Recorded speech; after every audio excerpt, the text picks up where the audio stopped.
Good afternoon or good morning, depending on where you are. I am Amy Case, and with the Pulmonary Fibrosis Foundation, and I'm here to welcome you to the our next edition of our webinar series. I have the pleasure today to introduce our speakers for Telemedicine 101, making the most of your virtual visit. Our outstanding speakers today are Dr. Mark Hamblin, who is the director of the ILD and Rare Lung Disease Clinic at the University of Kansas, and Jamie Ludwig, who is the ambulatory clinic nurse care coordinator at the University of Kansas. And so they'll be speaking with us today about telemedicine and virtual visits, and something that many of us have had the opportunity to experience now. So, so welcome. And I think just before we get started, I have a few announcements and housekeeping to do.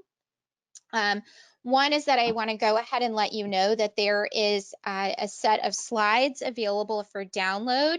If you look on your control panel under handouts, they're there. So you can download those at any point during the talk. This talk will be recorded and posted later to our YouTube channel, so you can follow up on anything you might have missed.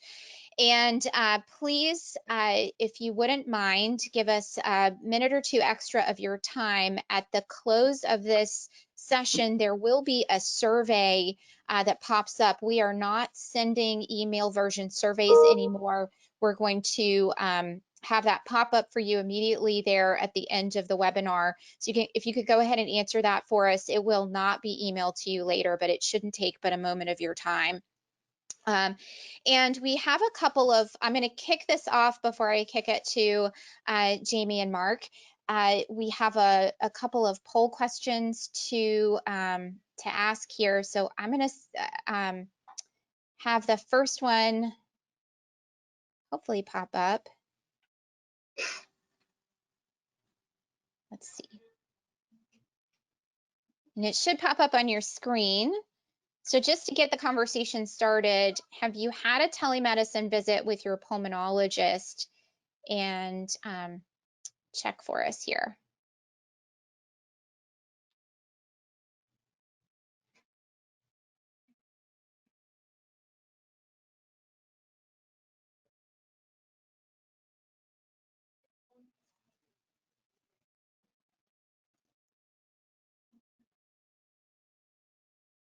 I give it just another 10 seconds or so.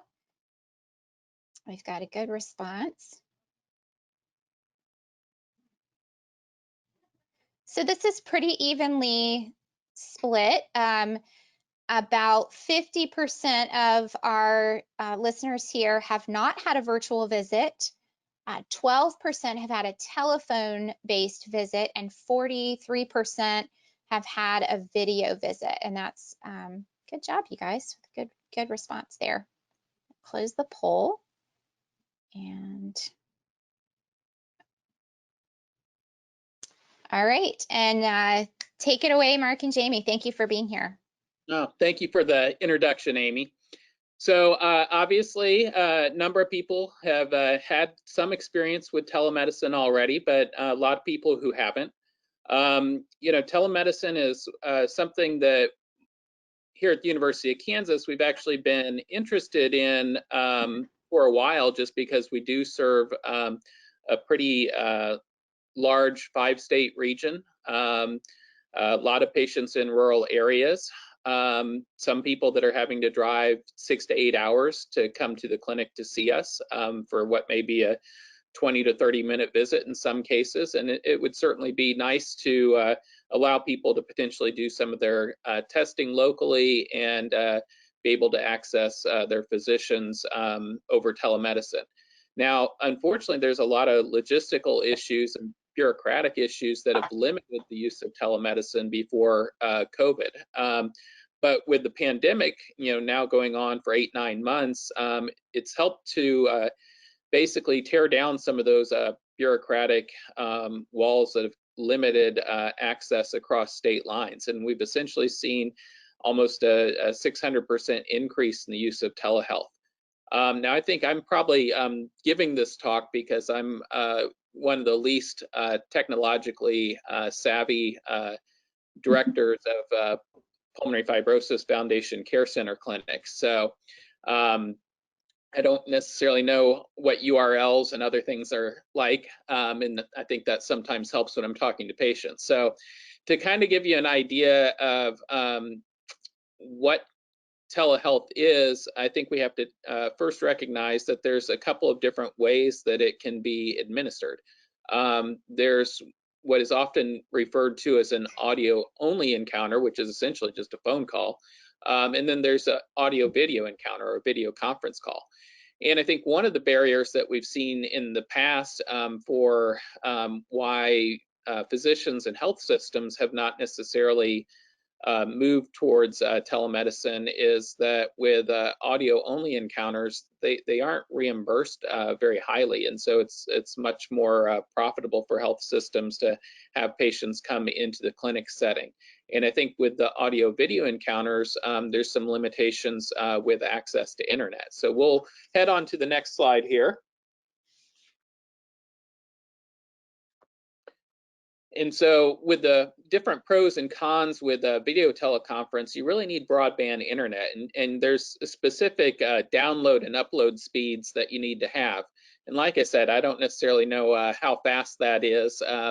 It's probably faster than a walk down the hall, but essentially you can probably go to Google or Yahoo and do an internet speed test, and that'll give you an idea of whether or not your internet is potentially capable of optimally managing one of these video teleconferences. They can also be done through several different platforms or apps. Some of these have become part of our common language, particularly with Zoom. And a lot of people have participated in Zoom happy hours and Zoom calls with family and friends throughout the pandemic. In the healthcare system, sometimes we've also made use of a program called Doximity, which is a program where if for some reason in our particular case, if our patient portal program isn't functioning and we can't get a hold of somebody through that the way it's supposed to be done, we can use Doximity as a backup where it just sends a text to the patient to click a button and it will access a video encounter, and even if it can't be done that way, they can at least do a phone call with it.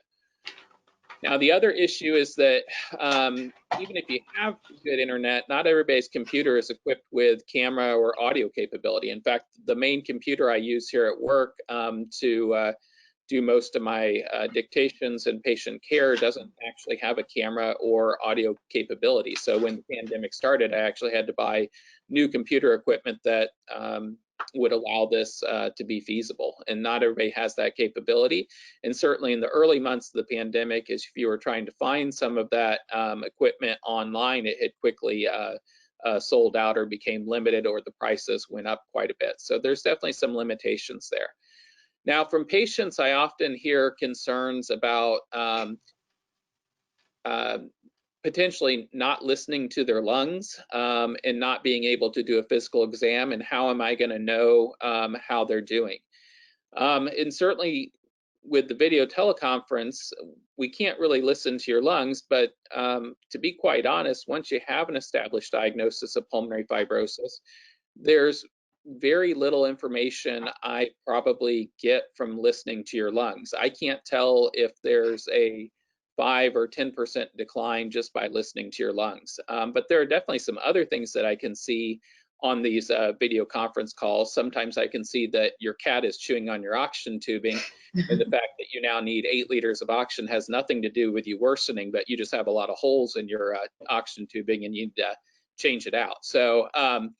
So that comes in handy. One of my partners also ended up on a call with a new patient and could see and hear in the background that there was about 30 birds in the house. And that went a long way towards helping make a diagnosis that they had a hypersensitivity pneumonitis due to bird exposure. So sometimes just being able to see in the home and see how you're doing in your own environment does give us some information. But we also find with these video teleconference encounters that it definitely requires some amount of technology literacy from both parties. It took me a good month or 3 to start getting a little bit more sophisticated with this. I know I've seen a lot of patient foreheads as they've kind of sometimes struggled to know where the camera was. It's not uncommon that it takes 5 or 10 minutes to coach somebody through where the camera is or where the audio is. And so we're going to do a little bit of that today. And the other thing that's really nice about these video teleconference platforms is it allows for some additional information sharing. So I can certainly pull up your CT scan, run that with you just like I would if I was in person, and sometimes you actually have a better view because it's taking up your whole screen. I can show your lab tests, your lung function test results if you've had some of those, and then sometimes if I want to pull up some graphics from the internet, if we're talking about a potential drug that's going through clinical trials, I can actually show that data from prior studies, which is helpful. So we'll move on to the next slide. And I think, you know, one of the big problems that I alluded to already is that while video teleconference is nice, there's a lot of people who just don't have access to broadband internet that can actually support this type of platform. And there's different estimates that are out there, anywhere from 20 to 40 million Americans just don't have this kind of access. And certainly in the rural communities, it may be just 1 in 4. And so this is oftentimes where we may set it up initially to do some type of video conference, but we get feedback from patients that they don't have internet, they can't do this, and we'll just switch it to an audio only call. And this is something that's certainly been nice. I've got some patients who are in their late 80s, and you know, investing in internet at this point is not something that they want to do. But sometimes just picking up the phone and talking and kind of going through symptoms is actually a pretty feasible way to gauge what's going on and to make sure that everything is still stable and doing well. We obviously can't share images or test results beyond that verbal description. This is something, though, that unfortunately with these audio only encounters, for now, during the pandemic, a lot of the normal insurance rules have been suspended. But probably when the pandemic ends, those go back into play, and this is something where the reimbursement is pretty low, and so there may not be a lot of physician offices that continue to pursue this form of telehealth. I think some definitely will, just because of the ease of access, but there may be other health systems that move away from that. All right, we'll move on to the next slide. Now, before COVID, you know, one of the barriers or bureaucratic problems that we ran into is that a physician often had to be licensed in the same state as the patient receiving the telehealth services. And so for myself, University of Kansas literally sits right on the state line between Kansas and Missouri. I walk out the front of the hospital, cross the street, and I'm in Missouri. But my license only requires me to be licensed in Kansas, but I have a lot of patients I see from Missouri as well. And I'm not technically licensed in that state. And so before COVID, I couldn't offer any telemedicine services to patients who may be coming up from Springfield or Joplin, a couple of hours away. And we certainly see patients from Oklahoma, Nebraska, Arkansas. And so there's a lot of people that I couldn't access that would have to drive a long way to see me. So this is something that we'll have to see as the pandemic starts to look like it, you know, may come to an end at some point in the future. Whether or not some of these bureaucratic issues go back into place, or if COVID helped to maybe break these down to improve access overall. And I already kind of touched on some of the reimbursement issues, and we've definitely had you know, some feedback from other health systems in our area that when it comes to, you know, testing and monitoring, they definitely want the patients to come into the health system to get their lung function tests or to get their CT scans, because that's certainly money for the health system. And so some of this may start to move away as COVID ends, but I think a lot of centers will keep this in place. I think once you've opened Pandora's box, it's going to stay open. All right, next slide. So when you're getting ready for your telemedicine visit, I think, you know, one of the things that is probably recommended and helpful is to try and familiarize yourself with the platform that's going to be used the day or two before the visit. And sometimes this could be a situation where typically front office administrator from the clinic or the hospital will call and try and make sure that you have everything in place. And I'll kind of I'm going to turn this over to Jamie a little bit, because she's dealt with this side of things quite a bit, and some of the logistical issues that, you know, come up as we're trying to get this set up. Hi, everybody.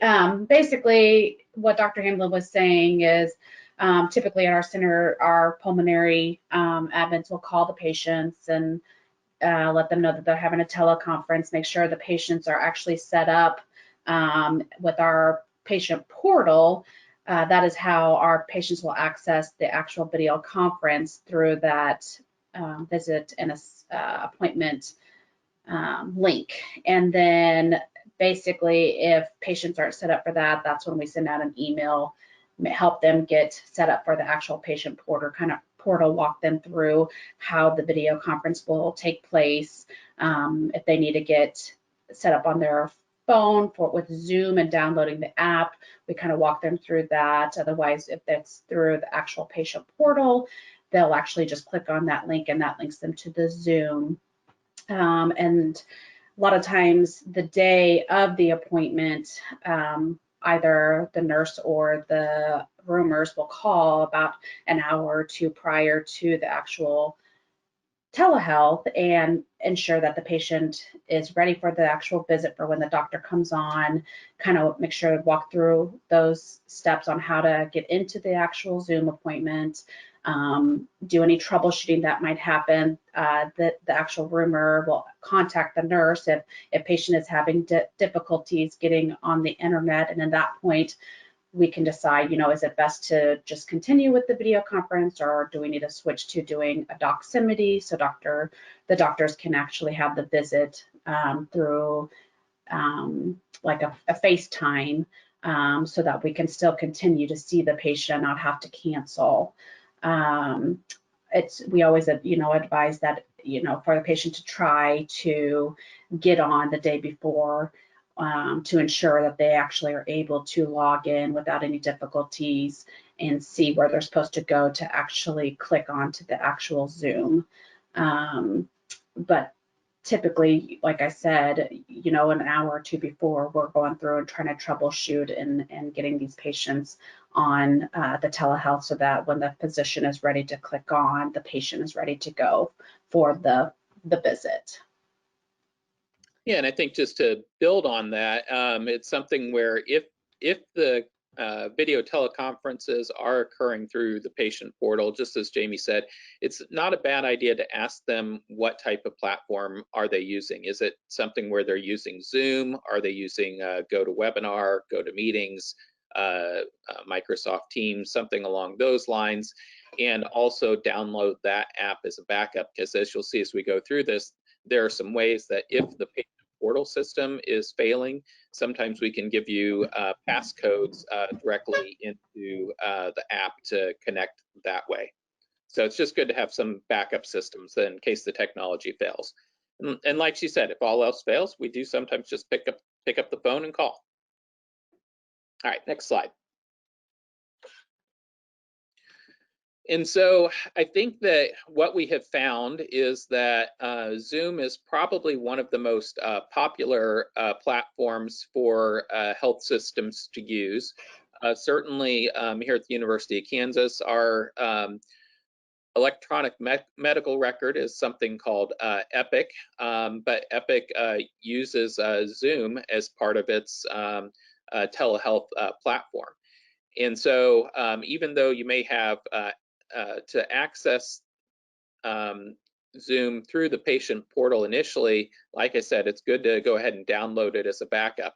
And so you'll see at the bottom of some of these slides are just some websites that I found going through the internet that ended up being useful, that had pretty good directions on how to do some of this stuff. And so you can certainly reference those. But usually if you go to the website zoom.us/download, this is what's going to pop up, and you just simply click the download button there. Next slide. And that will essentially download the app. And once it's loaded onto your computer, when you click the icon, it will pop up like this. And essentially when you click that button that says either join a meeting or sign in, that will allow you to log into your account. You'll usually have to create an account initially, but that'll get it set up. And then next slide.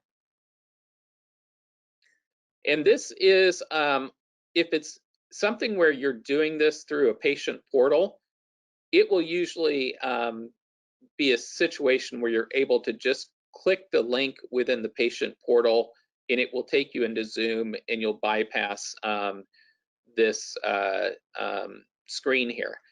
But this is definitely something where if the patient portal fails, you could go directly into the Zoom app. And Jamie, if you want to walk them through how this is normally done, since you end up contacting most of the patients to get this set up. Yeah, so basically, when we usually use this is a lot of times our patients will have difficulty just not being able to click into the portal and accessing straight to Zoom.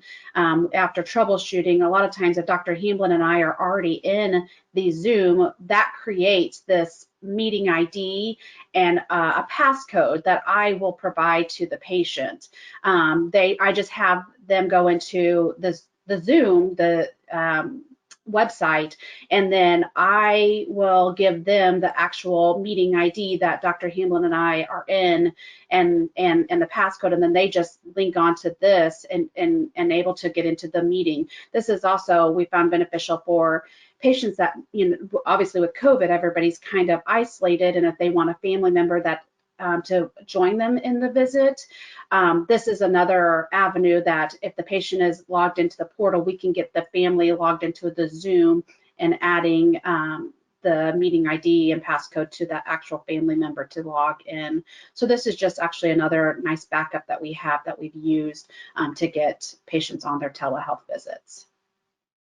And we've definitely had some patients who maybe are here in the Kansas City area, and they've been able to have their children who are in New York or San Diego join on the call, particularly when we're going through potential new diagnosis and what this means. And it's allowed a lot greater access for patients. And I think it's been one of the nice beneficial things about telemedicine that sometimes you lose with in-person visits. All right, next slide. And so once you get in, this is oftentimes what things can end up looking like. And essentially what you're seeing here on the screen is that there's 3 people in this Zoom meeting.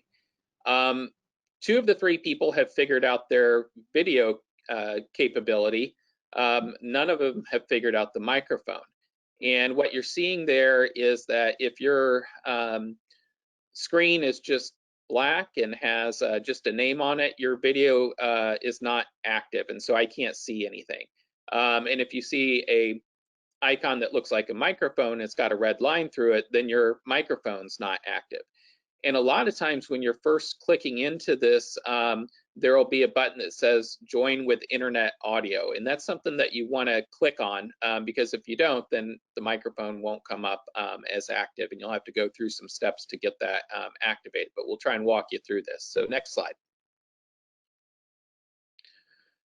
And so this is just another screenshot showing the same thing. And the one difference between the last screen and this screen is if you look at the arrow at the top of this slide pointing to controls, this is what some of the controls look like to manage your audio and video. And so the thing that looks sort of like an ear of corn in my mind is actually old style microphone on the far left of that. And right now that microphone is active. If there's a red line through it, then you're muted and they can't hear you. Next to it is the video camera, which again, if there's a red line through it, then I can't see you on the screen. If you click it, then all of a sudden I should be able to see you. And a lot of times when you first end up logging on, you won't be connected with audio or video. So that's the first thing that you want to look for. And it's not always up at the top of the screen. Sometimes it will be at the bottom of the screen, as we'll see on the next slide. And so this is usually the more common view that we end up seeing when you're on a computer. And now you can see an example where it shows that video camera has a red line through it. So essentially your camera is currently off. And what you'd want to do is just take your mouse, go down there and click that to start video. Now, occasionally, and the reason that you do want to try and do this a couple days in advance when you can, is that sometimes you might have settings enabled on your computer that don't allow that particular program to access your camera. I actually should have taken my own advice and had some problems with that this morning, which is why we're not using any camera on me during this webinar, is because we couldn't get that activated. So it's something that you probably can't figure out in just 5 to 10 minutes. You may have to go to the internet and get some instructions on how to change that in your settings and get it taken care of. But there's definitely a few other icons that you can see on the bottom of that screen.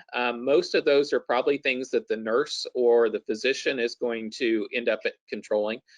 The green button there in the middle that shows share screen, that's something where I often use that. I'll click that and that'll allow me to show my computer screen to you, and I'll show your CT scan or your lung function results, your lab results, so you'll be able to see that on your screen. There's also a chat icon, which sometimes when we're getting started and somebody's having problems connecting or getting the controls to work, we may chat messages and instructions through there, and that should usually end up popping up on a side screen. We can also record it. We can move people into waiting rooms if we need to talk. And sometimes when we're working with fellows or residents who are still needing a little bit of oversight with their visits in the academic medical centers, we may put you into a waiting room, come out, talk about things, and it's usually giving them some additional educational points about what you may have said or things that we're seeing on the scan, or discuss, what we want to do next in terms of any type of testing. All right, next slide.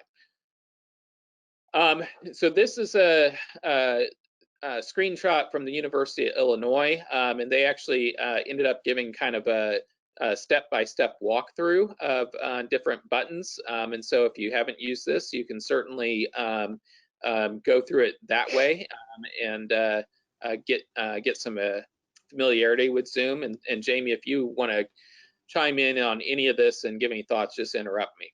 But I was just saying that there was one of the other ones that I typically use while Dr. Hamblin will be visiting with the patient and kind of going over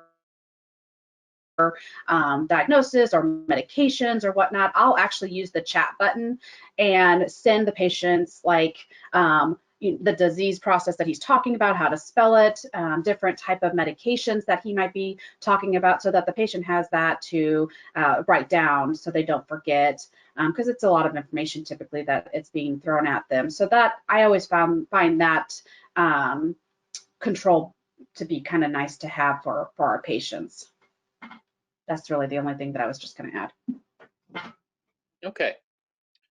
Next slide. So if you're doing this on your cell phone, which is kind of nice, because one of the things that you'll find is that even though it's a telemedicine visit and you're doing this electronically, and we're so used to I think having everything at our fingertips now, doctors still end up running behind, even if we're not, you know, in a physical clinic setting.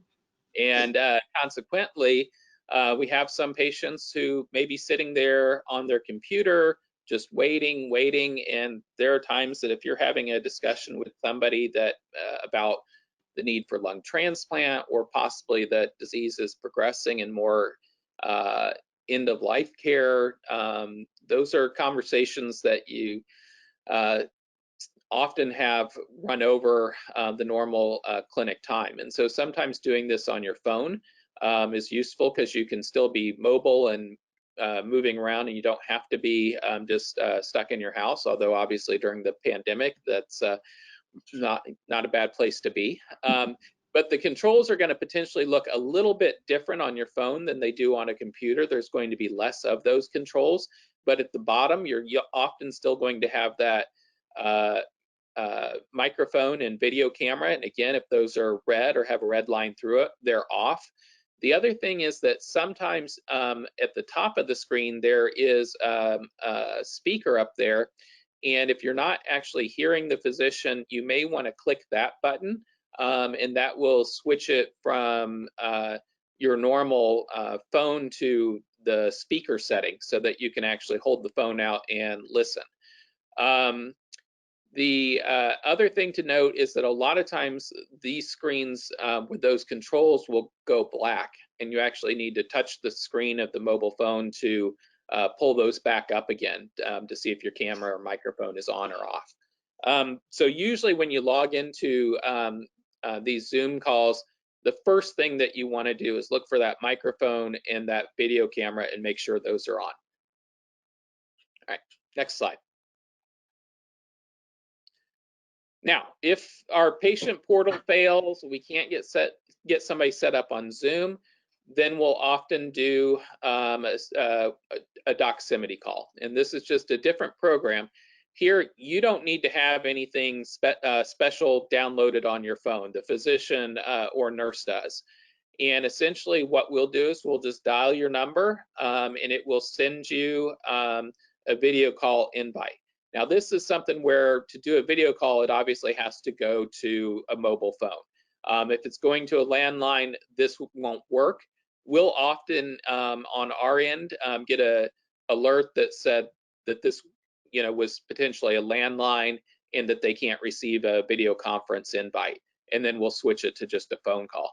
But if we do have your mobile phone, this will pop up as a text message. The only thing is you have to be looking for that text message to come through. And sometimes if the cell signal is bad, that text message maybe doesn't come through right away. And so we'll usually end up waiting a few minutes for the patient to be looking for that text message, to click it, which will start the video conference, which if you've ever used FaceTime or Skype or any of these other programs with family members, it's almost the same situation there. But again, if we're waiting 5 minutes and we haven't seen you respond to that text message, then we usually just switch it to a phone call at that point. I do know some physicians where if they can't get the technology going, they can't get Doximity to work, they just cancel the appointment and have you reschedule. We obviously try not to do that, but some people do, so it's definitely something where you just have to be expecting a visit that day, and realize that if they are running behind, unfortunately, things could get delayed. All right. I'm going to use, Mark, I'm going to use this opportunity to push our next poll, since you've talked about some of the platforms here,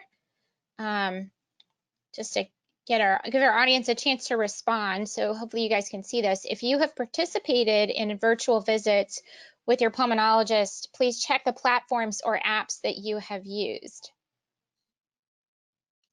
We'll give everybody a minute or so.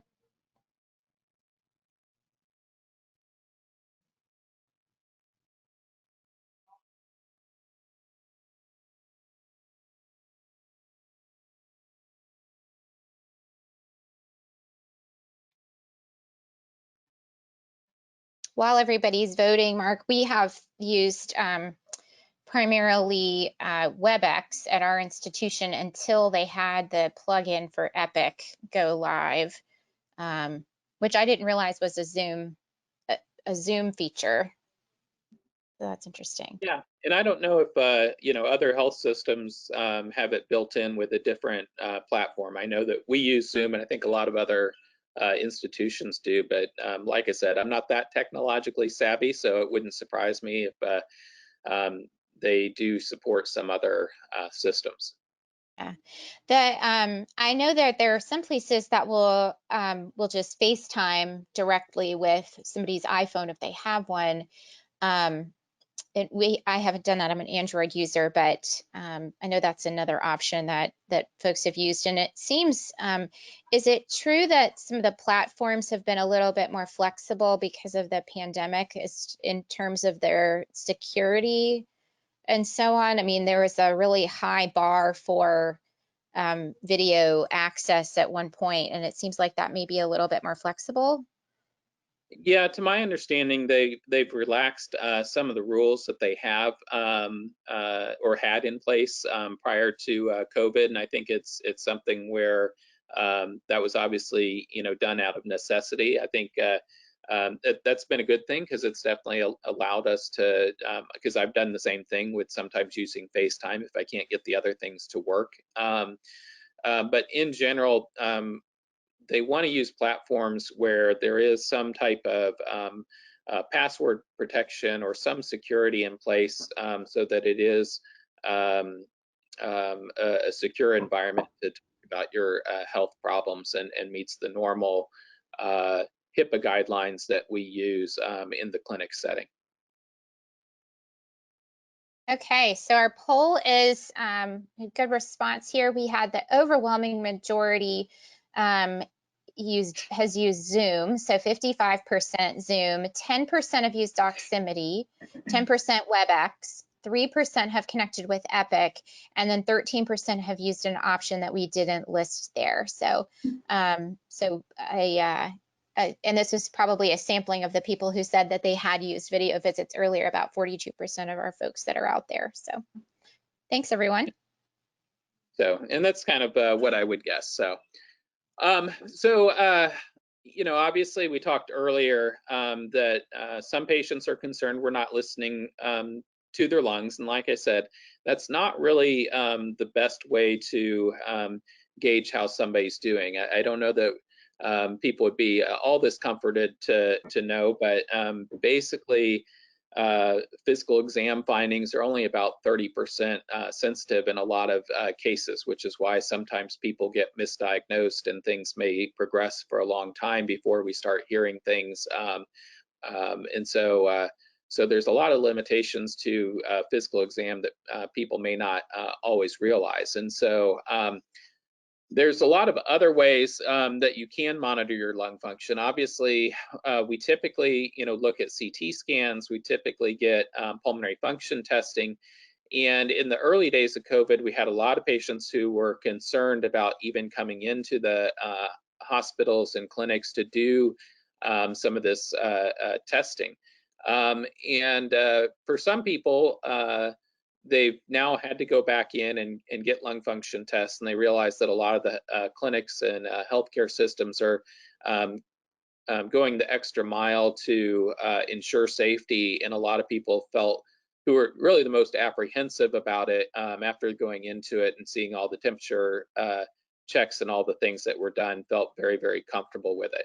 But for some people who still have a lot of concerns, or people who potentially are living in more remote areas, there's other ways that you can monitor your lung function. And so one of these is potentially just simply using a pulse oximeter. Pulse oximeters at least give us an idea of what's happening with oxygenation. And in general, we want to see that oxygen levels are staying above 88%. We know that there's going to be variation depending on your level of activity, weather changes, barometric pressure changes. And so things can change, you know, day to day, but it's definitely something where you can use a pulse oximeter to gauge what's happening with you. And if you are seeing that your oxygen saturation is dropping, and it seems like it's staying down there rather than just having kind of normal day-to-day fluctuations, that can be a clue that you might be progressing. Now, I know a lot of people ended up, because of COVID, pulse oximeters have sometimes been in short supply and have been a little bit more expensive. I do have sort of a separate charitable foundation here in the Kansas City area, and we had contracted with one particular pulse oximeter company, Nonin, to potentially get pulse oximeters out to the various pulmonary practices in the Kansas City metro region, where they could give it out to patients who maybe had financial limitations with pulmonary fibrosis. I think in hearing some of the patient stories of how they use these and what they're doing to help monitoring disease, they've partnered with us, and you can actually go to our website, the kcpulmonaryfibrosis.org. If you don't have a pulse oximeter, you can use the code KCFPF, and they'll give you 20% off the price. And they also give a donation. And a lot of times we send some of those funds back to the Pulmonary Fibrosis Foundation or do other things in the region to support our pulmonary fibrosis patients. So that's an option for you if you don't have one. If you don't want to do that, you can certainly just order them off the internet. There's definitely different qualities of pulse oximeters out there. Generally, something that's in the range of $50 to $100 is probably a fairly good pulse oximeter. One that's very cheap is probably going to have limitations as lung function numbers start to change and drop.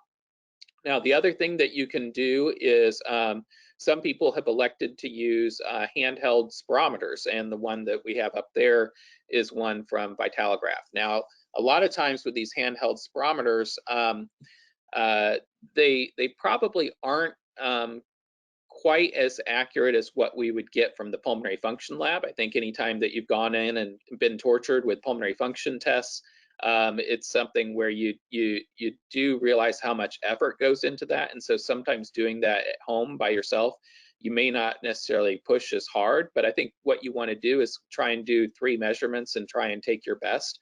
And I usually have patients do that once a week if they're doing some of this home monitoring. We certainly do it with transplant patients. But I think the first time you want to do it, you want to try and give as much effort as you do if you're doing a pulmonary function test in the lab. And then that serves as your baseline moving forward. And that can be a way that you can monitor this. And if you see that those numbers are trending down, well, that's a sign that maybe things are getting worse.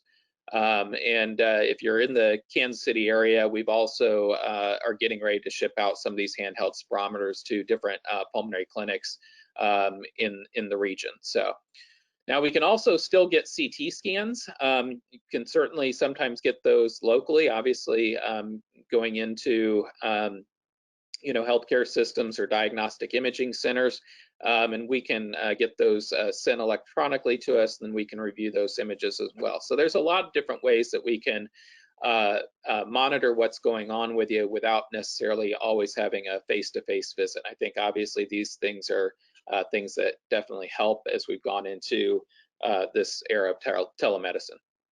Next slide.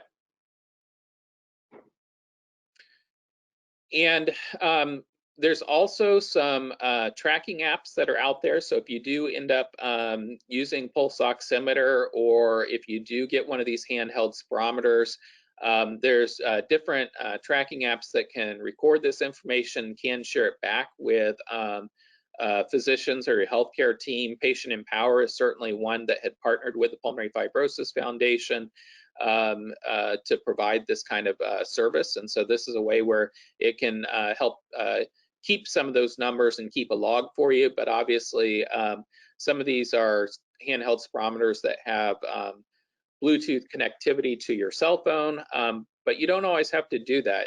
Those can be a little bit more expensive. The ones that don't have Bluetooth connectivity, you can still just write it down on a sheet of paper and keep a log that way. All right, next slide. So I'm gonna just give a word for response and for PF. This is another similar resource that has some tracking and ability to sort of follow and advocate for one's own care. So just to show that there are a few options out there, Responsum also has a mobile app and a desktop view, and you'll see the website there at the bottom.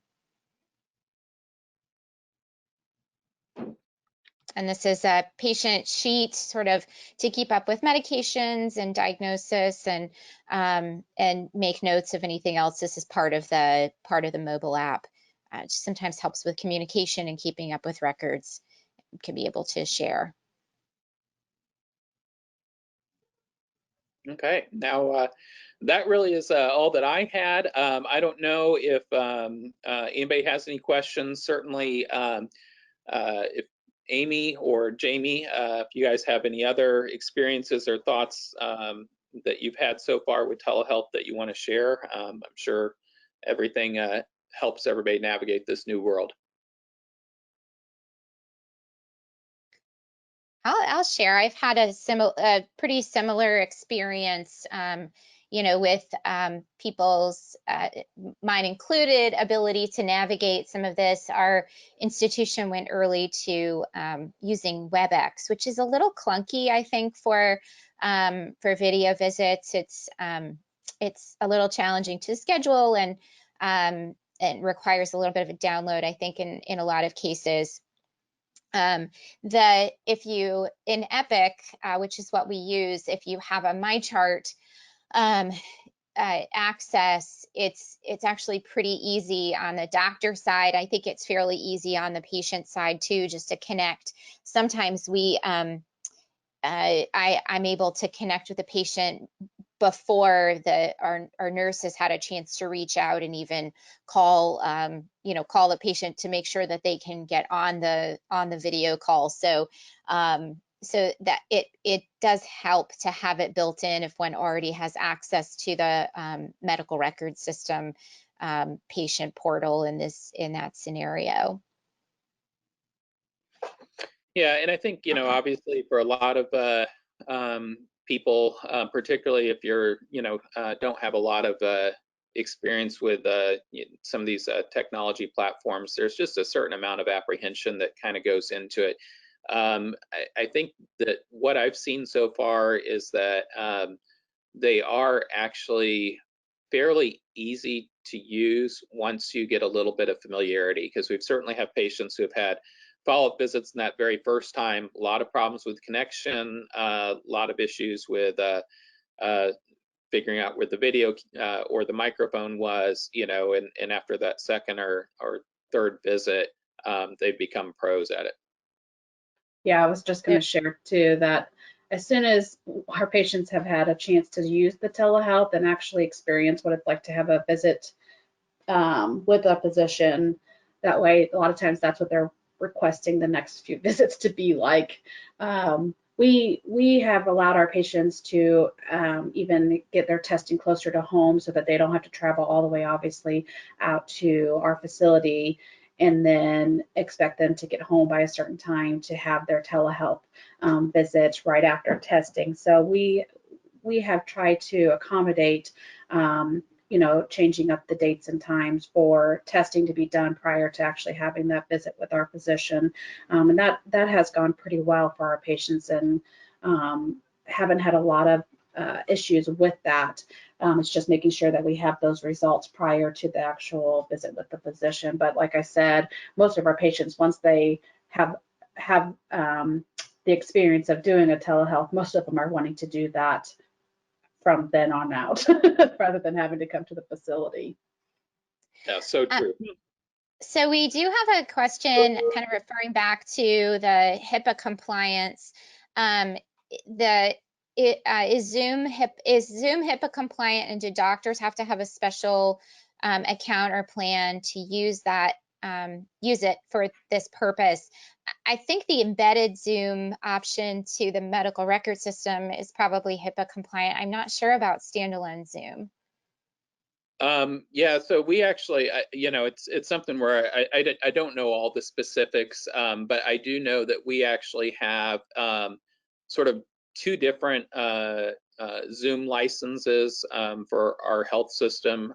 There was one that was just sort of a temporary license that sometimes we would use just for meetings, but anything that was patient related was a different level of security. And so it's definitely something where that is usually when it's going through a patient portal like that, it's going to be something that's HIPAA compliant and has a definite level of security involved with it.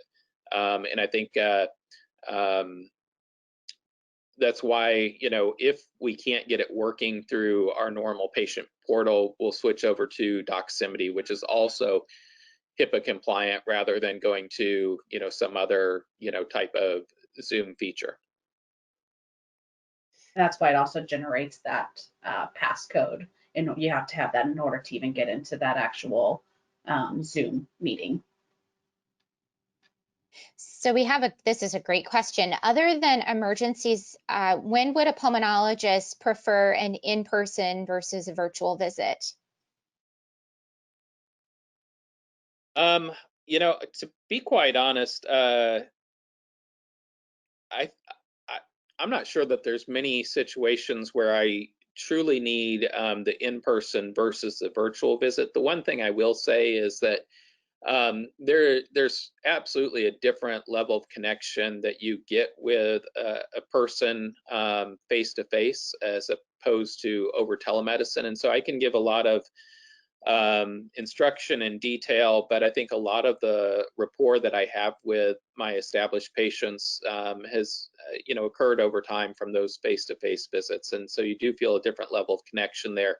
And so that's, I think, one reason, you know, really to have that. But I can generally get a good sense of what's going on with the patient, because even before, you know, Zoom and telemedicine really came about, and Jamie can attest to this, you know, we would have patients who would call, and certainly, you know, Jamie's a former ICU nurse. All of our nurses are former ICU nurses, you know, and the main reason for that is to be able to tell, you know, when is somebody, you know, sick and getting worse, and when is somebody, you know, stable but just needs a lot more oxygen than what maybe home health providers are used to, or other people are used to seeing. And I don't know if Jamie or Amy, you guys have any other comments along those lines. No, I would completely agree with what you just said. Yeah, I would say that sometimes the data points that you can't get from a home environment or locally, like we don't have a great outlet where I am to get to do home-based spirometry, and sometimes standardizing those things, particularly if you're making a clinical decision about a therapy and its effectiveness versus not, when many of the things we do may not impact symptoms so much, and so it's a little harder to tell how well something is working unless without a strong objective measurement.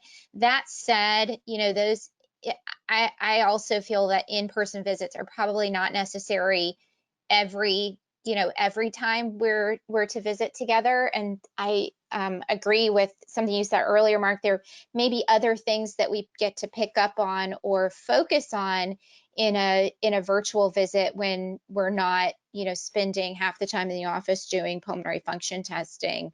It gives us a real opportunity to talk about, you know, symptom management and other concerns, and try and you know, share different types of information. So I think all of this is valuable. I think I really hope that nobody tries to close the box on Pandora in this this way. I think we all agree. I think it's been a huge asset for a lot of our patients, and I think particularly for our patients who have really gotten to be later in their disease process, and it's a big challenge to come into the doctor's office. You know, it may take 3 or 4 hours for some people to get ready to come to the doctor, just because of you know, how much oxygen they may be needing, all the equipment they may need to get together to make a drive, or to be sitting there in the hospital or in the clinic setting for a little bit of time. And so to be able to do that just from the home is nice when you do become a lot more short of breath or require a lot more oxygen.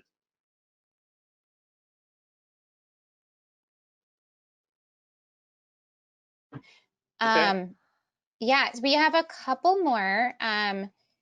Let's see, the name of the tracking apps that we mentioned. One was Patient Empower.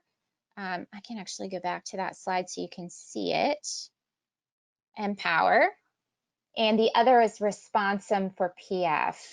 I'll give you a second on this one. And they're on the handouts if you want to download those in a few minutes that we have left. And then the another question, the coupon code for the oximeter. KCF. Yeah, it's back on that slide, couple back. That right one there. In orange where it says use code KCFPF, and you can go to the website kcpulmonaryfibrosis.org, and there should be a link that looks exactly like that graphic there, where you can just click the orange button. And so it's just it's an offering that's out there. All right, I think that's all the questions we have right now, and we are right at time. So I will thank you, Jamie and Mark. This was a really great discussion about the virtual options and opportunities we have to visit with our healthcare providers. And I wanted to remind everybody that when we close this session, there will be a survey. So please just take a minute and answer that for us, and be looking for information on our next webinar that will be coming up in the new year. Thanks, everyone. Thank you, Amy. Thank you, Amy.